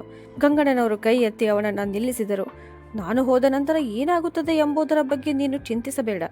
ನಾನು ನನ್ನ ವ್ಯವಸ್ಥೆ ಮಾಡಿಕೊಂಡಿದ್ದೇನೆ. ಈ ಮನೆ ಈಗ ಒಂದು ಟ್ರಸ್ಟ್ ಹೆಸರಿನಲ್ಲಿ ಇದೆ. ಈ ನಗರದ ಬಡ ಮತ್ತು ನಿರ್ಗತಿಕ ವೃದ್ಧರಿಗೆ ಸಹಾಯ ಮಾಡುವ ಟ್ರಸ್ಟ್ ಅನ್ನು ನಾನು ಸ್ಥಾಪಿಸಿದ್ದೇನೆ. ಕೇಶವ್ ಆ ಟ್ರಸ್ಟ್ನ ಕೇರ್ ಟೇಕರ್. ಈ ಮನೆಯ ಮೇಲೆ ಈಗ ನಿನಗೂ ಹಕ್ಕಿಲ್ಲ, ಕೇಶವನಿಗೂ ಇಲ್ಲ. ಈ ಮನೆ ಈಗ ತಮ್ಮವರಿಂದ ತಿರಸ್ಕೃತರಾದವರ ಮನೆ ಆಗಲಿದೆ ಅಂತ ಸ್ಪಷ್ಟವಾಗಿ ಹೇಳಿದರು. ಇದನ್ನು ಕೇಳಿ ಆನಂದನಿಗೆ ದೊಡ್ಡ ಆಘಾತವಾಯಿತು. ಟ್ರಸ್ಟ್ನ ನೀವು ಈ ಮನೆ ದಾನ ಮಾಡಿಬಿಟ್ಟಿರಾ ಅಪ್ಪ? ನೀವು ಹುಚ್ಚರಾಗಿದ್ದೀರಾ? ಇದು ಕೋಟ್ಯಾಂತರ ಮೌಲ್ಯದ ಆಸ್ತಿ. ನೀವು ಇದನ್ನು ಹೀಗೆ ಯಾವುದೋ ಟ್ರಸ್ಟ್ಗೆ ಕೊಡಲು ಸಾಧ್ಯವಿಲ್ಲ. ನಾನು ಕೋರ್ಟ್ಗೆ ಹೋಗುತ್ತೇನೆ. ನೀವು ಮಾನಸಿಕವಾಗಿ ಸರಿಯಾಗಿಲ್ಲ ಎಂದು ಸಾಬೀತು ಮಾಡುತ್ತೇನೆ ಎಂದು ಕಿರುಚಿದನು. ಅಷ್ಟರಲ್ಲಿ ಆಶಾ ಕೂಡ ಮುಂದೆ ಬಂದು, ಹೌದು ಮಾವ, ನೀವು ಏನು ಮಾಡುತ್ತಿದ್ದೀರಿ? ಇದು ನಮ್ಮ ಮಗನ ಹಕ್ಕು. ನಿಮ್ಮ ಮೊಮ್ಮಗನ ಹಕ್ಕು ಹೇಗೆ ಕಸಿದುಕೊಳ್ಳಬಹುದು ಎಂದಳು. ಆಗ ಗಂಗಣ್ಣನವರು ಅವಳತ್ತ ನೋಡಿ, ಕಳೆದ 5 ವರ್ಷಗಳಲ್ಲಿ ಆಕಾಶ್ ಎಷ್ಟು ಬಾರಿ ತನ್ನ ತಾತನ ಜೊತೆ ಮಾತನಾಡಿದ್ದಾನೆ? ನೀವು ಅವನನ್ನು ಇಲ್ಲಿ ಎಷ್ಟು ಬಾರಿ ಕರೆದುಕೊಂಡು ಬಂದಿದ್ದೀರಿ? ಹಕ್ಕು ಎನ್ನುವುದು ರಕ್ತದಿಂದ ಬರುವುದಿಲ್ಲ, ಸಂಬಂಧಗಳಿಂದ ಬರುತ್ತದೆ. ಸಂಬಂಧಗಳೇ ಉಳಿದಿಲ್ಲದಾಗ ಹಕ್ಕು ಹೇಗೆ ಬರುತ್ತದೆ ಎಂದು ಕೇಳಿದರು. ಅವರು ಮುಂದುವರೆದು, ಮತ್ತು ಕೋರ್ಟ್ಗೆ ಹೋಗುವ ವಿಚಾರಕ್ಕೆ ಬಂದರೆ ಖುಷಿಯಿಂದ ಹೋಗಿ. ನಾನು ನನ್ನ ಮೆಡಿಕಲ್ ರಿಪೋರ್ಟ್ ಮತ್ತು ಮಾನಸಿಕ ಸ್ಥಿತಿಯ ಪ್ರಮಾಣ ಪತ್ರವನ್ನು ಸಲ್ಲಿಸಿದ್ದೇನೆ. ರಿಜಿಸ್ಟರ್ ಮುಂದೆ ವಿಡಿಯೋ ರೆಕಾರ್ಡಿಂಗ್ ಕೂಡ ಆಗಿದೆ. ನೀವು ಏನು ಮಾಡಲು ಸಾಧ್ಯವಿಲ್ಲ ಎಂದರು. ಆನಂದ್ ನಿರಾಶೆಯಿಂದ ಸೋಫಾದ ಮೇಲೆ ಕುಸಿದು ಬಿದ್ದನು. ತನ್ನ ಪ್ರತಿಯೊಂದು ಮಾತನ್ನ ಒಪ್ಪುತ್ತಿದ್ದ, ತನ್ನ ಒಂದು ಕರೆಯಲ್ಲಿಯೇ ಓಡಿ ಬರುತ್ತಿದ್ದ ಅದೇ ತಂದೆ ಇವರೇನಾ ಎಂದು ಅವನಿಗೆ ನಂಬಲಾಗುತ್ತಿರಲಿಲ್ಲ. ಇಂದು ಅವರು ಎಷ್ಟು ಗಟ್ಟಿಯಾಗಿದ್ದಾರೆ, ಹೇಗೆ ಅಂತ ಯೋಚಿಸಿ ಅವನ ಅಹಂಕಾರ ಸಂಪೂರ್ಣವಾಗಿ ಪುಡಿಪುಡಿಯಾಗುತ್ತಿತ್ತು. ಕೊನೆಯ ಪ್ರಯತ್ನವಾಗಿ ಅವನ ಧ್ವನಿ ಮೃದುವಾಗಿಸಿ, ಸರಿಯಪ್ಪ, ನನ್ನಿಂದ ತಪ್ಪಾಗಿದೆ. ಕೆಲಸದಲ್ಲಿ ಬ್ಯುಸಿಯಾಗಿದ್ದರಿಂದ ಗಮನ ಕೊಡಲು ಆಗಲಿಲ್ಲ. ಆದರೆ ಅದಕ್ಕಾಗಿ ನನ್ನನ್ನೇ ಸಂಪೂರ್ಣವಾಗಿ ದೂರ ಮಾಡುತ್ತೀರಾ? ನಾನು ನಿಮ್ಮ ಸ್ವಂತ ಮಗ. ಜನರು ಏನು ಹೇಳುತ್ತಾರೆ? ಸಮಾಜದಲ್ಲಿ ನಮ್ಮ ಗೌರವ ಏನಾಗುತ್ತದೆ ಎಂದನು. ಗಂಗಣ್ಣನವರು ದೀರ್ಘ ಉಸಿರೆಳೆದು, ಅವರ ಕಣ್ಣಲ್ಲಿ ಕೋಪ ಇರಲಿಲ್ಲ, ಕೇವಲ ಕರುಣೆ ಮಾತ್ರ ಇದ್ದಿತು. ಆಗ ಅವರು, ಗೌರವ ಅಂದೇ ಮುಗಿದು ಹೋಯಿತು ಮಗನೇ. ಒಬ್ಬ ತಂದೆ ತನ್ನ ಮಗನಿಂದ ಪ್ರೀತಿಯ ಭಿಕ್ಷೆ ಕೇಳಬೇಕಾದ ದಿನ, ನನಗಾಗಿ ನಿನ್ನ ಬಳಿ 2 ನಿಮಿಷ ಸಮಯವೂ ಇರದ ದಿನ. ಜನರು ಏನು ಹೇಳುತ್ತಾರೆ ಎಂದು ನೀನು ಕೇಳುತ್ತೀಯಾ? ನಾನು ಇಲ್ಲಿ ಒಬ್ಬನೇ ನರಳುತ್ತಿದ್ದಾಗ ಮತ್ತು ನೀನು ವಿದೇಶದಲ್ಲಿ ತಿರುಗಾಡುತ್ತಿದ್ದಾಗಲೂ ಜನರು ಮಾತನಾಡುತ್ತಿದ್ದರು. ಈಗ ನನಗೆ ಜನರ ಬಗ್ಗೆ ಚಿಂತೆ ಇಲ್ಲ. ನನಗೆ ನನ್ನ ಮನಃಶಾಂತಿ ಮುಖ್ಯ ಮತ್ತು ನನ್ನ ಸಂಪಾದನೆಯ ಹಣವು ಅದರ ನಿಜವಾದ ಮೌಲ್ಯ ಅರಿಯುವವರ ಕೆಲಸಕ್ಕೆ ಬರಬೇಕು. ಅದೇ ನನ್ನ ನೆಮ್ಮದಿ ಅಂತ ಹೇಳಿದರು. ಆನಂದ್ ಕೋಪದಿಂದ, ಸರಿ, ನಿಮಗೆ ಹೀಗೆ ಅನಿಸುತ್ತಿದ್ದರೆ ಹಾಗೆ ಇರಲಿ. ಆದರೆ ನೆನಪಿಟ್ಟುಕೊಳ್ಳಿ, ನೀವು ಮತ್ತೆ ಅನಾರೋಗ್ಯಕ್ಕೆ ಒಳಗಾದಾಗ, ಹಣದ ಅವಶ್ಯಕತೆ ಬಂದಾಗ ಈ ಟ್ರಸ್ಟ್ ಅಥವಾ ಈ ಕೇಶವ್ ಯಾರು ನಿಮ್ಮ ಉಪಯೋಗಕ್ಕೆ ಬರುವುದಿಲ್ಲ. ಆಗ ನನ್ನ ಬಳಿ ಬರಬೇಡಿ ಎಂದನು. ಗಂಗಣ್ಣನವರು ಮಂದಹಾಸ ಬೀರಿ, ಅದರ ಅವಶ್ಯಕತೆ ಬರುವುದಿಲ್ಲ ಮಗನೇ. ನನ್ನ ಪಿಂಚಣಿ ಮತ್ತು ಉಳಿದಿರುವ ಎಲ್ಲ ಉಳಿತಾಯವನ್ನು ಟ್ರಸ್ಟ್ಗೆ ಹಾಕಿದ್ದೇನೆ. ಅಲ್ಲಿ ನನಗೆ ಸೇವೆಯೂ ಸಿಗುತ್ತದೆ, ಗೌರವವೂ ಸಿಗುತ್ತದೆ. ಹಾಗೆ ಆಸ್ಪತ್ರೆಯಲ್ಲಿ ತನ್ನ ತಂದೆಯನ್ನ ಬಿಟ್ಟು ಹೋಗಲು ಹಠ ಮಾಡಿದ ಮಗನಿಂದ ನಿರೀಕ್ಷೆ ಇಡುವುದೇ ಮೂರ್ಖತನ ಎಂದರು. ಇದನ್ನು ಕೇಳಿ ಆನಂದನಿಗೆ ಈಗ ಇಲ್ಲಿ ಉಳಿಯುವುದರಲ್ಲಿ ಯಾವುದೇ ಪ್ರಯೋಜನವಿಲ್ಲ ಎಂದು ಅನಿಸಿತು. ಅವನು ಸೋತಿದ್ದನು. ಅವನು ಆಶಾಳ ಕೈ ಹಿಡಿದು, ಬಾ ಇಲ್ಲಿಂದ, ಈ ಮನುಷ್ಯನನ್ನು ಅವನ ಸ್ಥಿತಿಯಲ್ಲೇ ಬಿಟ್ಟು ಬಿಡು. ಹಣ ದಾನ ಮಾಡಿ ತಾನೇ ಮಹಾನ್ ಆಗಿದ್ದೇನೆಂದು ಭಾವಿಸುತ್ತಿದ್ದಾನೆ. ನೋಡೋಣ ಇವರ ಈ ಟ್ರಸ್ಟ್ ಎಷ್ಟು ದಿನ ನಡೆಯುತ್ತದೆ ಎಂದು ಅಂತ ಹೇಳಿ ಆನಂದ್ ಕಾಲು ಬಡಿದು ಹೊರಟು ಹೋದನು. ಆಶಾ ಕೂಡ ಮನೆಗೆ ಒಂದು ದ್ವೇಷಭರಿತ ನೋಟ ಹಾಕಿ ಹೊರಟಳು. ಸ್ವಲ್ಪ ಹೊತ್ತಿನಲ್ಲಿ ಕಾರ್ ಸ್ಟಾರ್ಟ್ ಆದ ಶಬ್ದ ಕೇಳಿಸಿತು. ನಂತರ ಮತ್ತೆ ಮೌನ ಆವರಿಸಿತು. ಗಂಗಣ್ಣನವರು ಅಲ್ಲೇ ನಿಂತಿದ್ದರು. ಕೇಶವ್ ಅವರ ಬಳಿಗೆ ಬಂದು, ಗುರುಗಳೇ, ನೀವು ಚೆನ್ನಾಗಿದ್ದೀರಾ ಎಂದು ಕೇಳಿದನು. ಗಂಗಣ್ಣನವರು ಕೇಶವನತ್ತ ನೋಡಿದರು. ಅವರ ಕಣ್ಣಲ್ಲಿ ಕಣ್ಣೀರು ತುಂಬಿಕೊಂಡಿತ್ತು. ಆದರೆ ಅದು ದುಃಖದ ಕಣ್ಣೀರು ಆಗಿರಲಿಲ್ಲ. ಅವರು ವರ್ಷಗಳಿಂದ ಹೊತ್ತುಕೊಂಡಿದ್ದ ಮನದ ಭಾರ ಇಳಿದ ಸಂತಸದ ಕಣ್ಣೀರು ಆಗಿತ್ತು. ಅವರು ನಿಧಾನ ಸ್ವರದಲ್ಲಿ, ಹೌದು ಕೇಶವ್, ನಾನು ಚೆನ್ನಾಗಿದ್ದೇನೆ.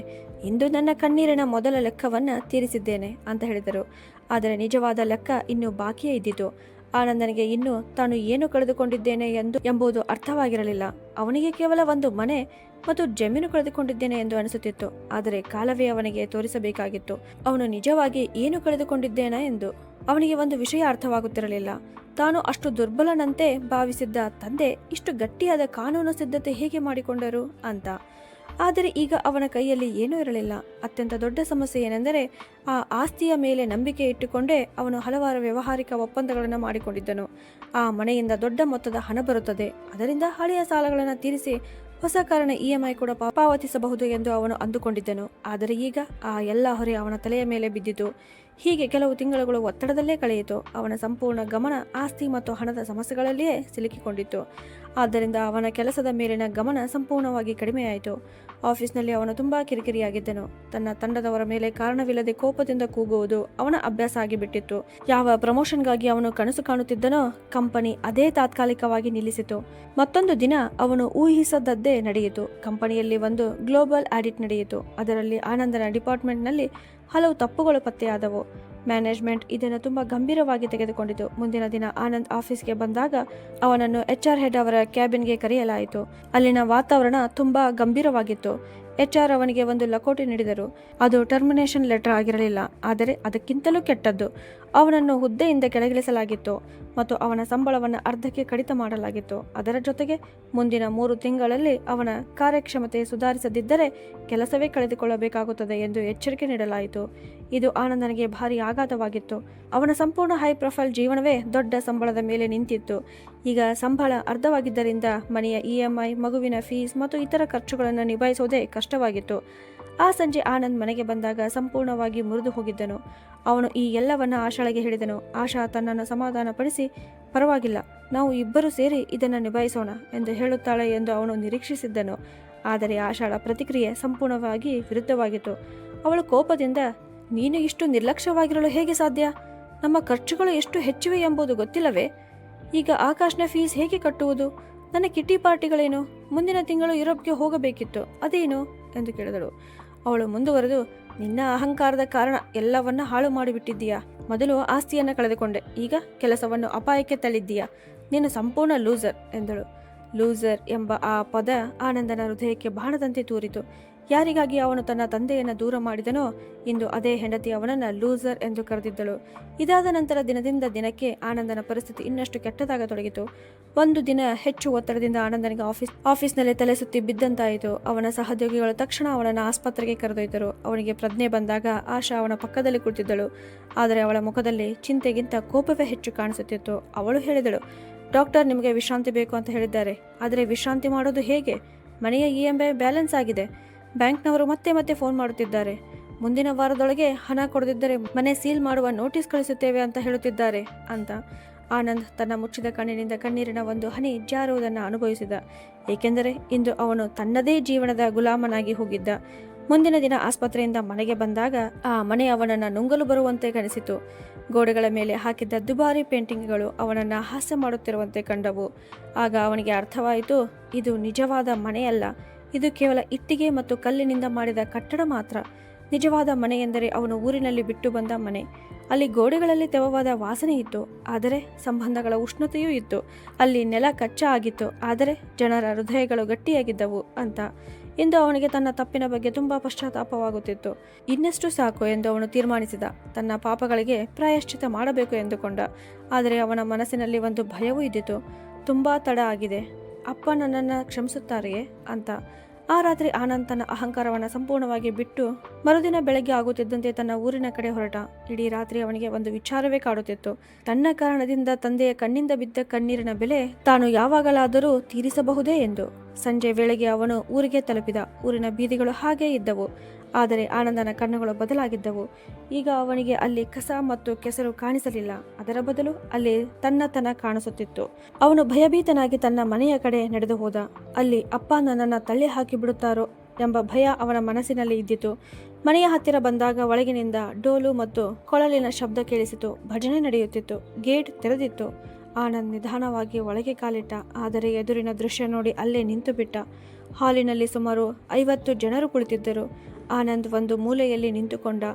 ಮುಂದೆ ಹೋಗಲು ಅವನಿಗೆ ಧೈರ್ಯವಾಗುತ್ತಿರಲಿಲ್ಲ. ಆದರೂ ಅವನು ಧೈರ್ಯ ತಂದುಕೊಂಡು ಅಪ್ಪಾಜಿ ಅಂತ ಕೂಗಿದ. ಆ ಧ್ವನಿ ಕೇಳಿ ಎಲ್ಲರ ಕಣ್ಣುಗಳು ಬಾಗಿಲಿನ ಕಡೆ ತಿರುಗಿದವು.